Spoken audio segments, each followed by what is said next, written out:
പരിശുദ്ധാത്മാവിൻ്റെയും നാമത്തിലാണ് വിശുദ്ധയിലെ സ്നേഹമുള്ള സഹോദരൻ. 11 പീസ് മാർപ്പാപ്പയാണ് കുവാസ് പ്രീബൂസ് എന്ന ചാക്രിലേഖനം വഴിയായിട്ട് 1925 ക്രിസ്തുവിന്റെ രാജദൂത പെരുന്നാൾ ആചരിക്കാനായിട്ട് ആവശ്യപ്പെടുന്നത്. യേശു സർവ്വലോക രാജാവ്.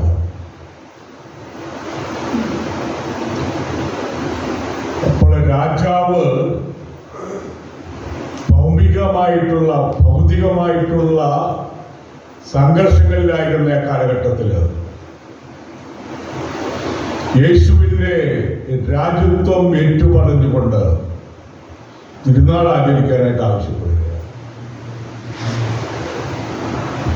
ലോകത്തില് പണ്ടുകാലത്ത് എല്ലാ രാജ്യങ്ങൾക്കും രാജാക്കന്മാരാണായിരുന്നു. എന്നാൽ ഇന്ന് രാജാക്കന്മാർ കൂടെയെല്ലാം ഉണ്ട്. അറബ് രാജ്യങ്ങളിൽ രാജാക്കന്മാരുണ്ട്, ദുബായ് പോലെയുള്ള രാജ്യങ്ങളിൽ. പിന്നെ ബാക്കി ജനാധിപത്യ സംവിധാനത്തിൽ അധികാരം നൈയാമികമായിട്ട് ലിമിറ്റഡ് പീരീഡില് പ്രസിഡന്റിനാണുള്ളത്. ചില സ്ഥലങ്ങളിൽ പ്രധാനമന്ത്രിക്കാണ് ഭരണം നടത്തുന്നത്.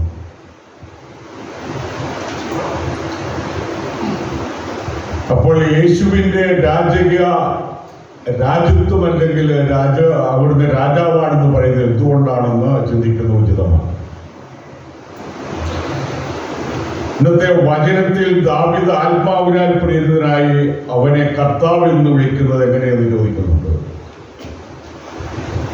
മത്തായി 22:41 മുതലുള്ള വചനങ്ങളിലാണ് കർത്താവ് എന്റെ കർത്താവിനോട് അരുളി ചെയ്തു, ഞാൻ നിന്റെ ശത്രുക്കളെ എന്റെ പാദങ്ങൾ കീഴിലാക്കുവോളം നീ എന്റെ വലത്തുഭാഗത്ത് പ്രവേശിക്കനാകുക. കർത്താവ് എന്റെ കർത്താവിനോട് അരുളി ചെയ്തു, ഞാൻ നിന്റെ ശത്രുക്കളെ എന്റെ പാദങ്ങൾ കീഴിലാക്കുവോളം നീ എന്റെ വലത്തുഭാഗത്ത് പ്രവേശിക്കനാകുക.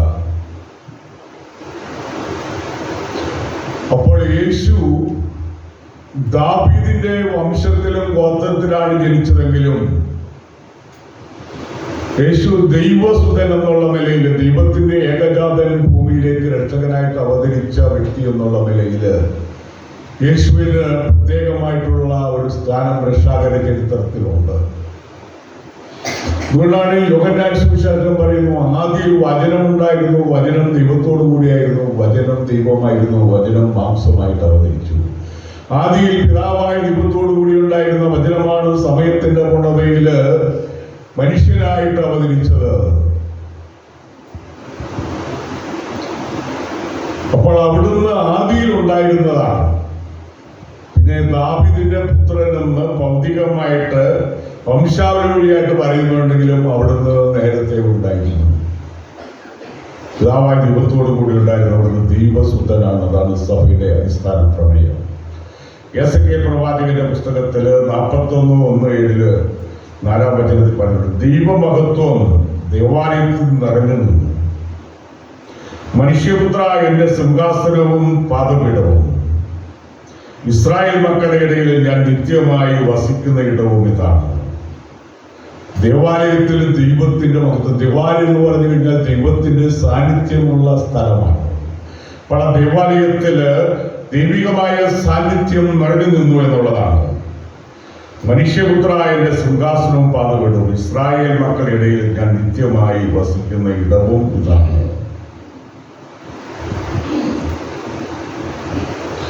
യഹൂദന്മാര് രക്ഷകനെ പ്രതീക്ഷിച്ചിരുന്നു. അത് ദാവീദിന്റെ വംശത്തിലാണ് ജനിക്കുന്നതെന്ന് അവർ കണക്കാക്കി. എന്നാൽ യേശുവിന്റെ രാജ്യം ഇസ്രായേൽക്കാർ കണക്കാക്കിയിരുന്ന പോലെ ഭൗതികമായ ഒരു രാജാവാകാനായിട്ട് അവിടുന്ന് ആഗ്രഹിച്ചില്ല. അതുകൊണ്ടാണ് യേശു പറഞ്ഞത്, എന്റെ രാജ്യം പീലാത്തോസ് ചോദിച്ചു, യഹൂദന്മാരുടെ രാജാവാണ്, യഹൂദരുടെ രാജാവാണ്. യേശുവിന്റെ മേൽ ആരോപിച്ചിരുന്ന കുറ്റം, സീസറിനെതിരെ അവൻ രാജാവാകാനായിട്ട് ശ്രമിച്ചു. സീസറിനെതിരെ രാജാവാകാൻ ശ്രമിക്കുന്നവർ രാജദ്രോഹ കുറ്റത്തിലാണ്, ജീവിക്കാൻ അവകാശമില്ല, ശിക്ഷിക്കണം. അതാണ് യഹൂദന്മാർ അവസാനം പീലാത്തോസ്, റോമൻ ഗവർണർ പീലാത്തോസിന്റെ ഡിമാൻഡ് വെച്ചത്. ഇസ്രായേലില് പല രാജാക്കന്മാരുണ്ടായിരുന്നു.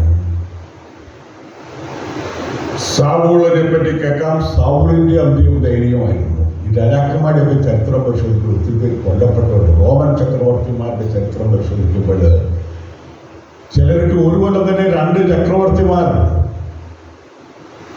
ഈ റോമൻ ചക്രവർത്തിമാരുടെ ചരിത്രം ഞാൻ അടുത്ത കാലത്ത് വായിച്ചപ്പോൾ ഇതിൽ പലരും ചക്രവർത്തിയായിരുന്നെങ്കിലും അടുത്ത ചക്രവർത്തിയാൻ ആഗ്രഹിക്കുന്നവരാൽ കൊല്ലപ്പെട്ടവരാണ് പലരും.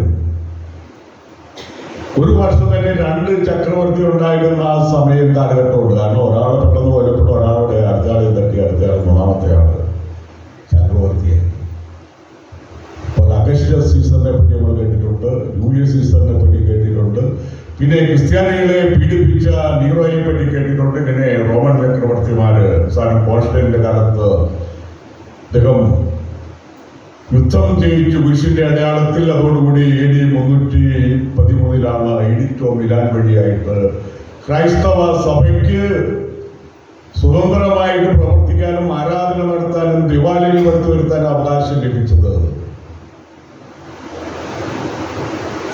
11-ാം പീസ് ക്വാസ് പ്രീമോസ് എന്നുള്ള ചാക്രലേഖനം വഴിയായിട്ടാണ് യേശു സർവലോക രാജാവ്. ഇപ്പോൾ ഭൗതികമായ ഒരു രാജ്യത്തിന്റെ രാജാവല്ല, യേശു സർവലോക രാജാവാണ് എന്ന് വചനങ്ങൾ വഴി സാക്ഷ്യപ്പെടുത്തുന്നുണ്ട്. കുടുംബങ്ങളെ, രാജ്യങ്ങളെ ക്രിസ്തുവിന്റെ സ്നേഹാധിഷ്ഠിതമായ രാജ്യത്വം ഏറ്റു പറയുന്നതാണ്. നമ്മൾ സ്വർഗസ്ഥനായ പിതാവിനെ ജപം ചെല്ലുമ്പോൾ അങ്ങയുടെ രാജ്യം വരണമേ, ദൈ കിങ്ഡം കം, അങ്ങയുടെ രാജ്യം വരണമേ എന്ന് പ്രാർത്ഥിക്കാറുണ്ട്. ലോകത്തില് ചക്രവർത്തിമാരും അതുപോലെ ഭരണാധികാരികളും ഉണ്ടായിരുന്നു. നിരവധി ചക്രവർത്തിമാരെ ഏറ്റവും കൂടുതൽ ആളുകളെ കൊന്നിട്ടുള്ളത് ചെങ്കിസ് ഖാനാണ്. മംഗോളിയനായിരുന്നു.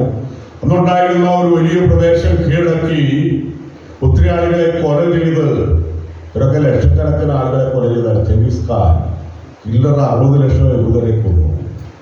ഈ സ്റ്റാലിൻ തനിക്ക് എതിരായിട്ട് നിന്ന എല്ലാവരെയും, അത് തനിക്ക് എതിരായിട്ട് നിന്നിരുന്ന സ്വന്തം പാർട്ടിയിൽപ്പെട്ടവരെയും അതുപോലെ ആത്മീയമായിട്ടുള്ള മേഖലയിൽ പ്രവർത്തിക്കുന്ന വൈദികരെയും ഇങ്ങനെ ഒത്തിരി, അതും ലക്ഷങ്ങൾ, 60 ലക്ഷം അതിലേറെയൊക്കെ കൊന്നിട്ടുണ്ട്. ഇങ്ങനെ ലോകത്തിലെ ചരിത്രത്തില് ക്രൂരന്മാരായിട്ടുള്ള ഭരണകർത്താക്കള് വന്നു കഴിഞ്ഞാല് മനുഷ്യരെ കൊല്ലുന്നതിനോ എതിരാളികളായിട്ടുള്ള ആരെയും കൊല്ലുന്നതിന് യാതൊരു മടിയില്ല. അങ്ങനെ ലോകത്തിലെ ചരിത്രം പരിശോധിച്ചു കഴിഞ്ഞാൽ ലക്ഷക്കണക്കിന് ആളുകൾ കൊള്ള ചെയ്ത നിരവധി ചക്രവർത്തിമാര് ചരിത്രത്തിന്റെ കാലുകളിലുണ്ട്. നോർത്ത് കൊറിയയിൽ ഒരു ഭരണാധികാരിയുണ്ട്. ആരെയും കൊല്ലും. ചങ്ങയിലെ പ്രത്യേകതകളൊക്കെ ഉണ്ട്. അവിടെ അറ്റം മുമ്പൊക്കെ ഉണ്ടാക്കിയിട്ടുള്ള അമേരിക്ക ഇടയ്ക്ക് വെല്ലുവിളിച്ചു. അതുകൂടാതെ എതിരാളികളായിരുന്നു തോന്നുന്ന ആരെയും കൊല്ലും. ഇയാൾക്ക് നിരവധി ഭാര്യമാരുണ്ട്.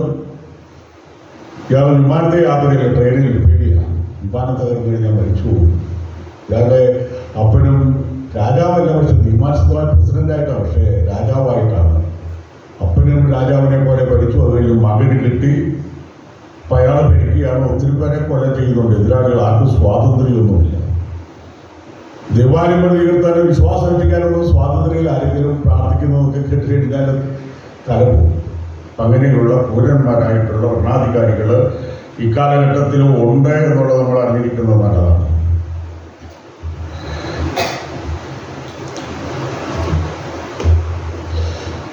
ഈശോ ജനിച്ചു കഴിഞ്ഞപ്പോൾ ജ്ഞാനികള് കിഴക്ക് രക്ഷകൻ രാജാവ് ജനിച്ചിരിക്കുന്നെന്ന് മനസ്സിലാക്കിക്കൊണ്ട് സുദീർഘമായ യാത്ര നടത്തി ഉണ്ണീശോ പിറന്ന സ്ഥലത്ത് ബെത്ലഹേമിലെത്തി. അവിടെ കാഴ്ച വസ്തുക്കൾ പൊന്നും ഇവരെയും കുതിരിക്കുകയും കാഴ്ചവെച്ചു. അവരൊരു ചോദ്യം ചോദിച്ചോണ്ടാവും, യൂതന്മാരുടെ രാജാവ് എവിടെയാണ് ജനിച്ചത് പറഞ്ഞാൽ അറിയണം. ഹെറോസിന്റെ കൊട്ടാരത്തിലെത്തി. ഇപ്പൊ ഹെറോസ് കേട്ട് കഴിഞ്ഞപ്പോൾ ഹെറോസിന് ഇഷ്ടപ്പെട്ടില്ല. എനിക്കെതിരെ ഒരു രാജാവ് ജനിച്ചിട്ടുണ്ടോ, ഒരു ചെറുപ്പത്തിലെ തന്നെ കൊല്ലണം, ഇത് യാതൊരു ഭീഷണിയും നിലനിർത്താൻ ഞാൻ ആഗ്രഹിക്കുന്നില്ല, അതുകൊണ്ടാണ് കുഞ്ഞു പൈതങ്ങളെയൊക്കെ കൊല ചെയ്തത്.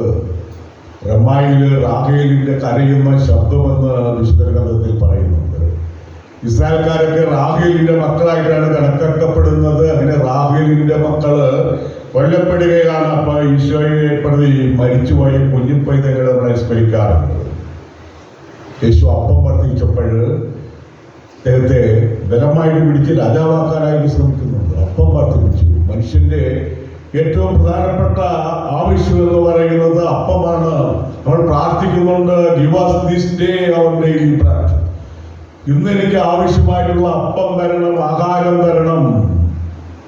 ഇന്ന് കാർഷിക വിപ്ലവം വഴിയായിട്ട് ഇന്ത്യ ഉഷ്ണപ്രദേശമായതുകൊണ്ട് വെള്ളം ലഭിച്ചു കഴിഞ്ഞാൽ ഒത്തിരി പ്രത്യേകിച്ച് പുതിയ വിത്തുവർഗങ്ങൾക്ക് ഉൽപ്പാദിപ്പിച്ചത് കൊണ്ട് ഗോതമ്പും അരിയൊക്കെ ഇഷ്ടം പോലെ ഉണ്ട്, കയറ്റുമതി ചെയ്യുന്നുണ്ട്. ഇന്ത്യയിലെ 142 കോടി ജനങ്ങളുണ്ടെങ്കിൽ ഇറക്കുമതി ചെയ്യാതെ ആവശ്യമായിട്ടുള്ള വസ്തുക്കൾ ഇന്ത്യയിൽ ലഭ്യമാണ്. അത് ഹരിത വിപ്ലവം വഴിയുണ്ട്, പിന്നെ പാലിന്റെ ധവള വിപ്ലവം, ഇതൊക്കെ പറഞ്ഞ് ഇന്ത്യയിൽ സംഭവിച്ചിട്ടുണ്ട്. പണ്ട് കേരളത്തിൽ അരി കിട്ടാനില്ലായിരുന്നു, നമുക്കറിഞ്ഞുകൂടാ. ഇന്ന് ഇറക്കുമതിയോ അങ്ങനെയുള്ള പുറത്തുനിന്ന് വരാനായിട്ട് ഇന്ത്യയിൽ ഉത്പാദനം കുറവായിരുന്നു. അതുകൊണ്ട് മലബാറിലേക്ക് കുടിയേറാനുള്ള പ്രധാനപ്പെട്ട ഒരു കാരണം സെക്കൻഡ് വേൾഡ് വാർ കഴിഞ്ഞപ്പോൾ 8-10 മക്കളുണ്ടായിരുന്ന കുടുംബത്തിലെ മക്കൾക്ക് ആഹാരം കൊടുക്കാനായിട്ട് ബുദ്ധിമുട്ടായിരുന്നു. റേഷൻ കടയിൽ നിന്നും ആഹാരം അരിയൊന്നും കിട്ടുകയില്ല. അതുകൊണ്ട് ഇവിടെ കുടിയേറി ഇവിടുത്തെ ഈ മലയോരങ്ങളിൽ കാടുകളൊക്കെ വെട്ടിത്തെളിച്ച് നെല്ലും കപ്പയൊക്കെ കൃഷി ചെയ്ത് അങ്ങനെയാണ് മക്കളെ വളർത്തുന്നത്. അതാണ് ഇവിടെ കുടിയേറ്റ പിതാക്കന്മാരുടെ ചരിത്രം അങ്ങനെയാണ്. അപ്പോൾ അതിന്റെ ആത്യന്തിക കാരണം ആഹാരത്തിന് വേണ്ടിയാണ്. ഇനിയും വരാനിരിക്കുന്ന കാലഘട്ടങ്ങളിൽ ജീവിതശൈലി പെട്ടെന്ന് മാറിക്കൊണ്ടിരിക്കുകയാണ്. മനുഷ്യൻ അധ്വാനിക്കാതെ ഇന്ന് യന്ത്ര മനുഷ്യൻ പണിയെടുക്കും. ഹോട്ടലിൽ പണിയെടുക്കണമെങ്കിൽ കിളക്കണമെങ്കിൽ നിർത്താതെ കളയ്ക്ക് ഒരു വിശ്രമമൊന്നും ആവശ്യമൊന്നുമില്ല, ഒക്കെ ഇറങ്ങിക്കഴിഞ്ഞു. ഇപ്പോൾ ഭാവിയിൽ പണിയെടുക്കുന്നതൊക്കെ യന്ത്ര മനുഷ്യരായിരിക്കും. മനുഷ്യന്റെ പല മേഖലകളിൽ തൊഴിൽ പോകും. ഇന്ന് നമ്മൾ പഠിക്കുന്നത് തൊഴിൽ കിട്ടാൻ വേണ്ടിയിട്ടാണ്. ആർട്ടിഫിഷ്യൽ ഇന്റലിജൻസ് ഒക്കെ വന്നോട് കൂടിയിട്ട് ഡോക്ടേഴ്സിന്റെ പണി അവർ കുറേ എടുക്കും. ഇപ്പം തന്നെ ഡ്രൈവർ ഇല്ലാത്ത ടാക്സിയിലും കാറുകളൊക്കെ ഇറങ്ങിക്കഴിഞ്ഞു. ദുബായിലൊക്കെ അമേരിക്കയിലൊക്കെ ഇറങ്ങിക്കഴിഞ്ഞിട്ടുണ്ട്. അപ്പോൾ അങ്ങനെ അത് വ്യാപകമായി കഴിയുമ്പോൾ ഡ്രൈവർമാരുടെ പണി പോകും, പ്രേരപ്പരുടെ പണി പോകും. അപ്പോൾ ഇങ്ങനെ ഉത്പാദനമൊക്കെ വർദ്ധിച്ചു കഴിഞ്ഞാൽ ഗവൺമെന്റ് ചെലവിന് കൊടുക്കേണ്ടി വരും. ഭാവിയിൽ വരാൻ പോകുന്നതാണ്. ഉത്പാദനമൊക്കെ കിട്ടും, അതനുസരിച്ച് ഗവൺമെന്റ് ജീവിക്കാനുള്ള വക ആളുകൾക്ക് കൊടുക്കേണ്ടതായിട്ട് വരും. കാരണം തൊഴിൽ ഒത്തിരി ആർട്ടിഫിഷ്യലാണ്, മെക്കനൈസേഷൻ. അതാണ് സംഭവിച്ചുകൊണ്ട് രോഗങ്ങളെ ഒത്തിരി തടയാനായിട്ട് ഒരു മനുഷ്യന്റെ ആയുസ്. സ്വിറ്റ്സർലൻഡിൽ ഒരു മരുന്ന് കണ്ടുപിടിച്ചിട്ടുണ്ട്. മനുഷ്യന്റെ ഈ സെല്ല് വാർദ്ധക്യമാകുമ്പോൾ അതിനകത്ത് വ്യതിയാനം വരുത്താതെ 10-15 കൊല്ലം നീട്ടാനായിട്ട് കഴിയുന്ന ഒരു മരുന്ന് കണ്ടുപിടിച്ചു കഴിഞ്ഞു. പേറ്റന്റ് കിട്ടിയിട്ടില്ല. അത് ചില വില കൂടിയതാണ്. അത് കുത്തിവെച്ച് കഴിഞ്ഞാൽ 15 കൊല്ലം, അത് ചിലപ്പോൾ 6 വർഷം കുത്തിവെക്കേണ്ടി വരും. 15 കൊല്ലത്തെ ആയുസ് നീട്ടിക്കൊണ്ടാണ്. ഇത് കഴിഞ്ഞാൽ പല രോഗങ്ങളെയും കൺട്രോൾ ചെയ്യാൻ പറ്റും. അപ്പോൾ മനുഷ്യന്റെ ആയുസ് 100-150 ആകുമെന്നാണ് ഇപ്പോൾ പ്രവചിച്ചുകൊണ്ടിരിക്കുന്നത്. ഒരു 5-10 കൊല്ലത്തിനുള്ളിൽ ഒത്തിരി വ്യതിയാനങ്ങൾ നമ്മുടെ സമൂഹത്തിലും ജീവിതത്തിലും ഒക്കെ വരും. ഇതാണ് സംഭവിച്ചുകൊണ്ടിരിക്കുന്നത്.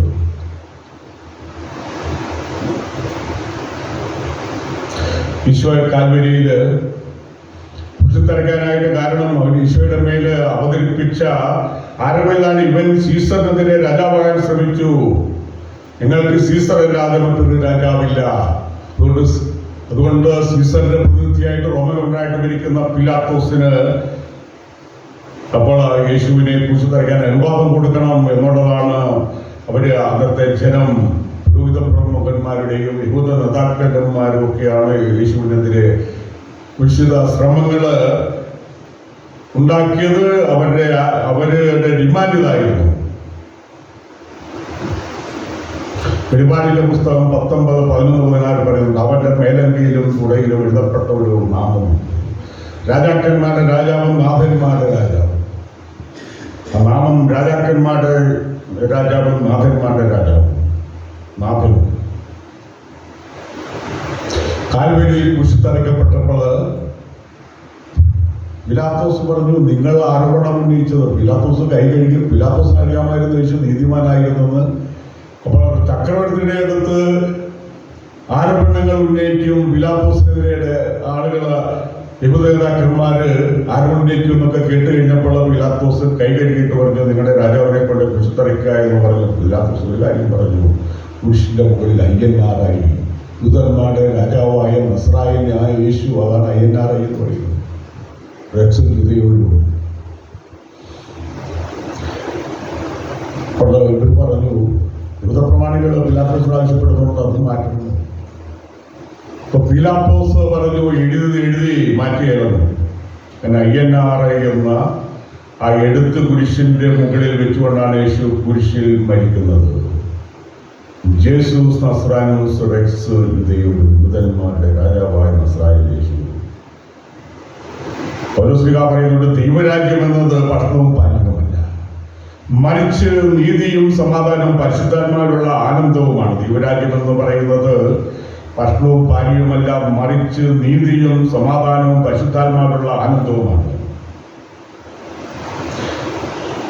നമ്മളെ സംബന്ധിച്ചിടത്തോളം യേശുവിനെ നാഥനും കർത്താവും രക്ഷകനും രാജാവുമായിട്ട് ഏറ്റു പറയുക, മനുഷ്യന്റെ ഹൃദയത്തിലൊക്കെ കുടുംബങ്ങളിലൊക്കെ യേശുവിന്റെ തിരുഹൃദയ പ്രതിഷ്ഠ നവീകരിക്കുക. നമ്മൾ ഓരോ ദിവസവും പ്രാർത്ഥിക്കുന്ന അങ്ങയുടെ രാജ്യം വരണമേ. എപ്പോഴാണ് രാജ്യം വരുന്നത്? ദൈവത്തിന്റെ തിരുമനസ് ആകാശത്തിലെ പോലെ സ്വർഗത്തിലെ പോലെ ഭൂമിയിലുമാകുമ്പോഴാണ് ദൈവരാജ്യം ഭൂമിയിൽ സജ്ജാതമാകുക. പൗലോസ്ലിഹയുടെ വചനങ്ങൾ നമ്മൾ ഓർമ്മിക്കുക. In him we live, move and have our being. In him എന്ന് വെച്ചാൽ അവനിലാണ്, ആരാ? യേശുവിലാണ് നാം ജീവിക്കുന്നത്, നാം ചരിക്കുന്നത്, നമ്മുടെ അസ്തിത്വം അവനിലാണ്.